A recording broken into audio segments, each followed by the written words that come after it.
दोस्तों, शुक्र ग्रह का समृद्धि भौतिकता से बहुत बड़ा संबंध है। लेकिन शुक्र की एक खास बात यह होती है कि शुक्र का धार्मिकता से कोई विशेष संबंध नहीं होता।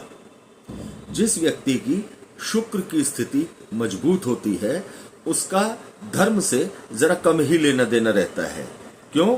कि उसका आसपास का वातावरण उसके अनुकूल इस तरीके से होता है कि उस व्यक्ति को भौतिकता के अलावा कुछ ज्यादा नजर ही नहीं आता। ऐसा जातक जीवन को शो करने में अर्थात देख दिखावे में, बढ़िया रहन सहन में बिताना ज्यादा पसंद करता है। तो धार्मिकता के लिए ऐसे शुक्र जातकों के पास समय ही नहीं ज्यादा बचता। शुक्र ग्रह स्त्री कारक है, सुगंधों का कारक है। शुक्र ग्रह सौम्य और शुभ है।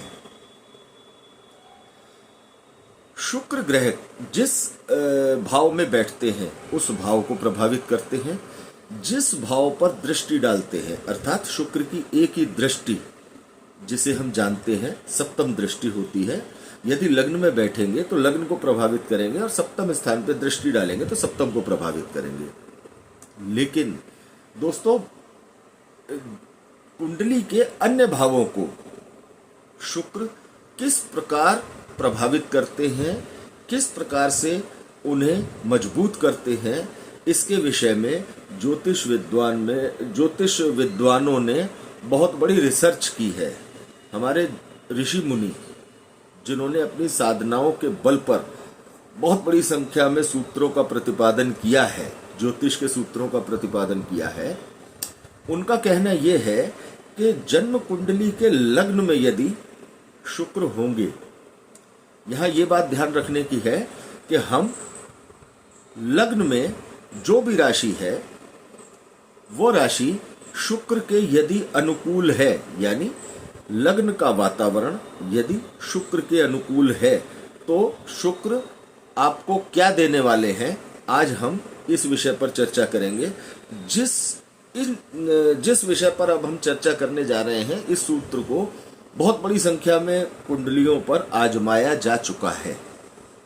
दोस्तों, यदि जातक की जन्म कुंडली के लग्न में शुक्र बैठे हैं और शुक्र अनुकूल वातावरण में अर्थात अनुकूल राशि में, उस राशि का स्वामी भी कुंडली के अंदर मजबूत है और मित्र है, यानी शुक्र के अनुकूल है, तो आप ये तय मान करके चलें कि लग्न में बैठा हुआ शुक्र जातक को बहुत शानदार कारोबार की स्थिति बनाकर देगा। जातक के कर्म इतने शानदार, इतने मजबूत होंगे कि जातक अपने कर्मों के जरिए खूब सुख समृद्धि हासिल करने वाला होगा। अर्थात लग्न में बैठा हुआ शुक्र कुंडली के दशम भाव को भरपूर समृद्धि देगा, क्योंकि शुक्र का प्रभाव अपने भाव से दशम भाव पर अर्थात जिस भाव में शुक्र बैठे होते हैं उससे दशम भाव पर बहुत अच्छी समृद्धि प्रदान करता है। उस भाव से संबंधित फलों को बहुत ही ज्यादा बढ़ा देने की क्षमता शुक्र की होती है। लग्न में बैठेगा, जातक की कुंडली के दशम भाव पर दृष्टि डालेगा और यहाँ दशम भाव पर दृष्टि के चलते जातक को भौतिक सुख सुविधाओं को भरपूर मात्रा में भोगने के लायक उसके काम, उसके कर्म से धन की प्राप्ति होगी।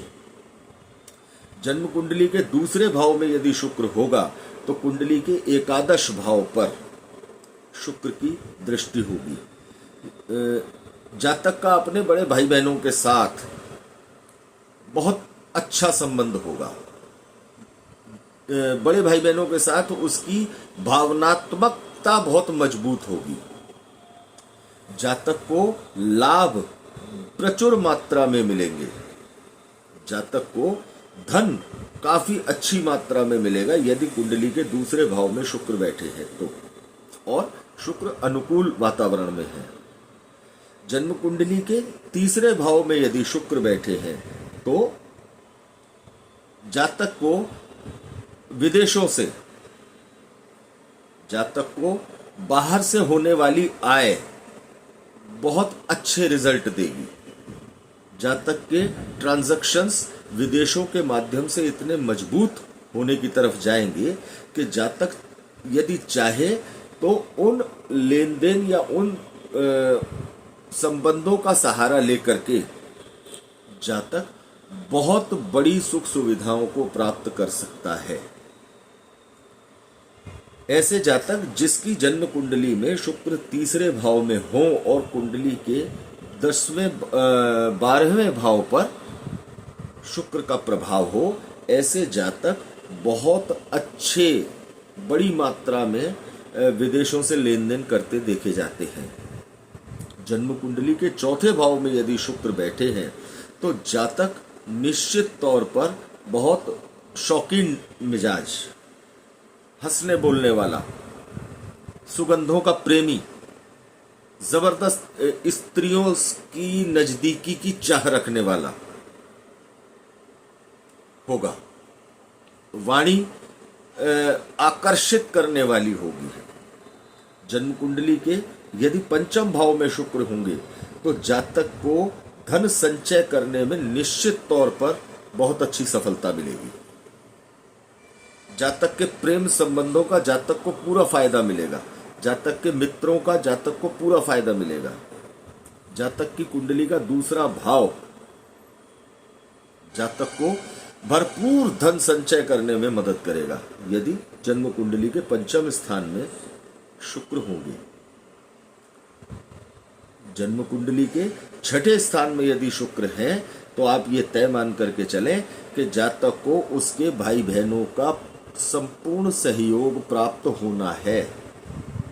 इसमें प्रत्येक भाव में ये बात ध्यान रखने वाली है कि राशि अर्थात भाव में जहां शुक्र बैठे हैं उसका वातावरण, उसकी राशि शुक्र के अनुकूल हो।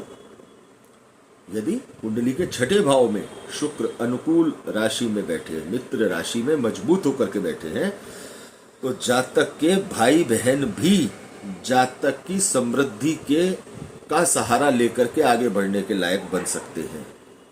जातक का पराक्रम उसका पूरा साथ देगा और सही दिशा में पराक्रम होगा जातक का।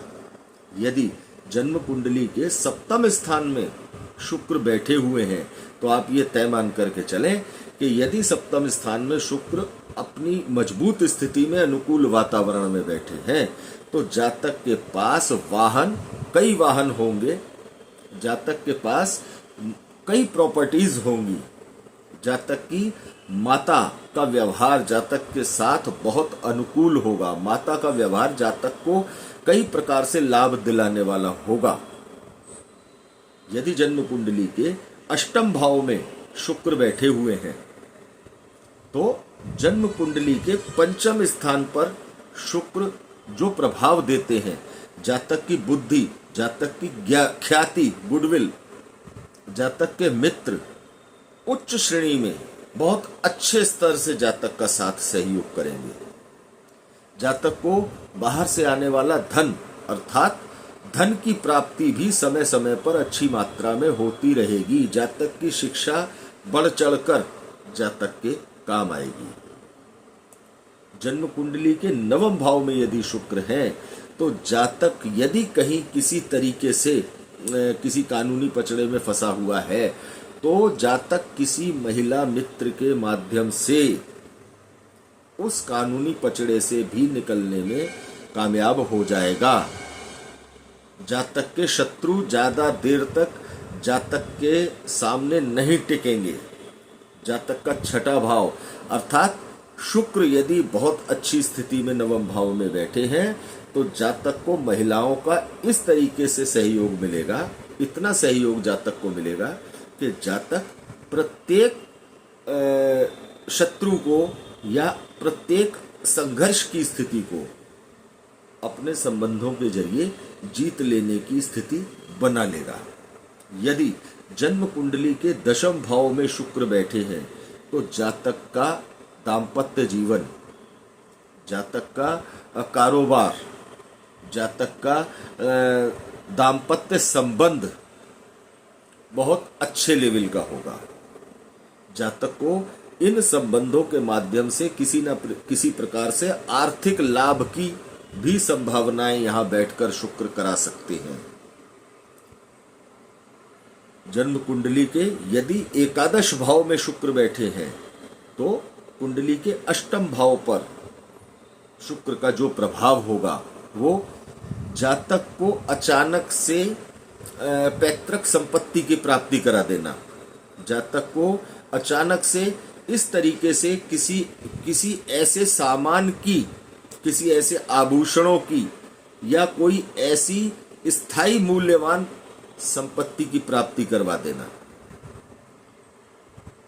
एकादश भाव में यदि शुक्र अनुकूल राशि में, अनुकूल स्थिति में बैठे हैं तो, यदि जन्म कुंडली के 12वें भाव में शुक्र बैठे हैं तो आप ये तय मान करके चलें कि जातक की धार्मिकता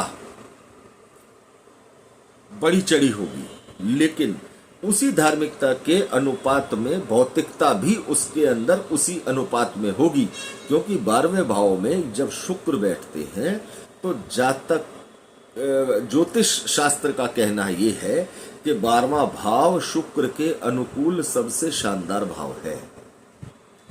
जितना सप्तम है, जितना छठा है, उतना ही 12वां है और बढ़कर ही है। यदि 12वें में शुक्र बैठेंगे तो निश्चित तौर पर जातक का भाग्योदय होने में महिलाओं का सहयोग होगा। जातक उच्च श्रेणी का यात्रा करने वाला होगा और यात्राएं सफल होंगी। विदेश यात्राएं भी यहां पर संभावित होंगी। तो दोस्तों, जिस भी भाव में शुक्र आपकी कुंडली में बैठे हैं, आप इस चीज को मानकर चलें कि यदि उस भाव से 10वां भाव अपनी संपूर्णता के लिए अच्छे रिजल्ट दे रहा है तो आप ये तय मान करके चलें कि शुक्र आपकी कुंडली के अंदर अच्छी स्थिति में मौजूद हैं। यदि शुक्र से दशम भाव को लेकर के आपकी परेशानियां, आपकी दिक्कतें बढ़ी हुई हैं तो शुक्र में कहीं ना कहीं परेशानी है, या शुक्र कमजोर है, या शुक्र पाप पीड़ित है, या शुक्र नीच का है। दोस्तों, विशेष तौर पर ध्यान इस बात को रखना है कि शुक्र जिस भी घर में बैठे हैं, जिस कुंडली के जिस भाव में बैठे हैं या जिस राशि में बैठे हैं, क्या वो भाव और उस भाव का वातावरण अर्थात उस भाव में मौजूद राशि और राशि का स्वामी कुंडली के अंदर अनुकूल स्थिति में है या नहीं है।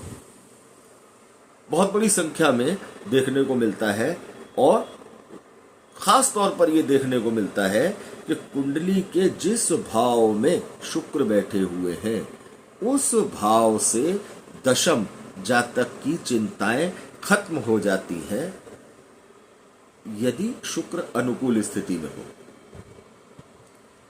तो दोस्तों, ये शुक्र का एक रहस्यमय चाल चलन है। दशम भाव पर शुक्र का एक ऐसा प्रभाव है जो जातक की जानकारी में आए बिना जिसकी समृद्धि शुक्र देते हैं। इस तरह के बहुत बड़ी संख्या में अनेक अलग अलग ग्रहों के सूत्र हैं कि कौन सा ग्रह अपनी दृष्टि के अलावा भी कौन से भाव को समृद्ध कर रहा है, कौन से भाव की हानि कर रहा है, कौन सा ग्रह अपनी दृष्टि के अलावा भी किस भाव से संबंधित कष्ट जातक को दे रहा है। इन सभी ग्रहों के इन प्रभावों पर धीरे धीरे करके हम वीडियो आपके सामने लाएंगे। तो दोस्तों, यदि आपको ये वीडियो में दी गई जानकारी अच्छी लगी हो तो आप ज़्यादा से ज़्यादा इस वीडियो को लाइक करें, चैनल को सब्सक्राइब करना बिल्कुल ना भूलें और दोस्तों ऐसे लोगों के साथ हमारे वीडियो को शेयर करने का प्रयास करें जो ज्योतिष को पसंद रखते हो, ज्योतिष में रुचि लेते हो। जल्द ही आपके सामने किसी नए वीडियो के साथ एक नई जानकारी, एक नए सब्जेक्ट के साथ उपस्थित होंगे। धन्यवाद दोस्तों।